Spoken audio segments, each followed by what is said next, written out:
In Baghdad's agricultural markets, Iraqi farmers say they're struggling to make a living. They blame United Nations sanctions dating back to the era of Saddam Hussein, which continue to affect their business even now, 7 years after an American-led war and occupation. Iraq is the richest country in the world, but has not been able to use its resources. Governments come and go, but the citizens are paying the price. Farmers say the sanctions have limited their access to pesticides and other resources, making it difficult to compete with produce from neighboring countries. We can import 5 to 6 trailers of tomatoes from Syria at a price that is a quarter of the local prices, for a quality that is much better than our production. The UN Security Council first imposed sanctions in 1990 after Iraq invaded Kuwait. Some were designed to prevent Saddam Hussein from acquiring weapons of mass destruction.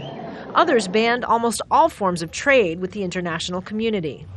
When Saddam's regime fell in 2003, the harshest sanctions were lifted, but not all. Iraqi officials estimate the remaining ones are costing the fledgling democracy as much as $24 billion a year in trade, and they're lobbying the Security Council to lift them. The UN Security Council recently signaled it was ready to lift the sanctions, but even if the will is there, it's going to take a while. The first step is getting confirmation from the UN's nuclear agency that Iraq isn't developing weapons of mass destruction. If you think about weapons of mass destruction, nobody in his right state of mind thinks that Iraq is ever going to go back to that game. Iraq is entirely safe in that regard, and there is no justification whatsoever for these sanctions to remain imposed on it.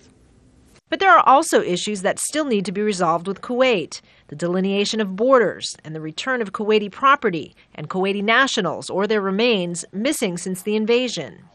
To this day, Iraq must pay 5% of its oil revenues to Kuwait as reparations. Iraq is now at a point where it needs every penny to rebuild itself. UN critics say sanctions have hobbled Iraq for far too long. Dennis Halliday quit his job as UN humanitarian coordinator for Iraq in protest. With the experience of sanctions, we all know sanctions are not non-violent. They're a form of warfare, a very devious, tragic form of warfare. And in the case of Iraq, the United Nations has killed probably over 1 million people, many children. Now, almost 2 decades later, ordinary citizens continue to be affected by the sanctions and bear the cost of Saddam's legacy. Kristen, Saloomey, Al Jazeera.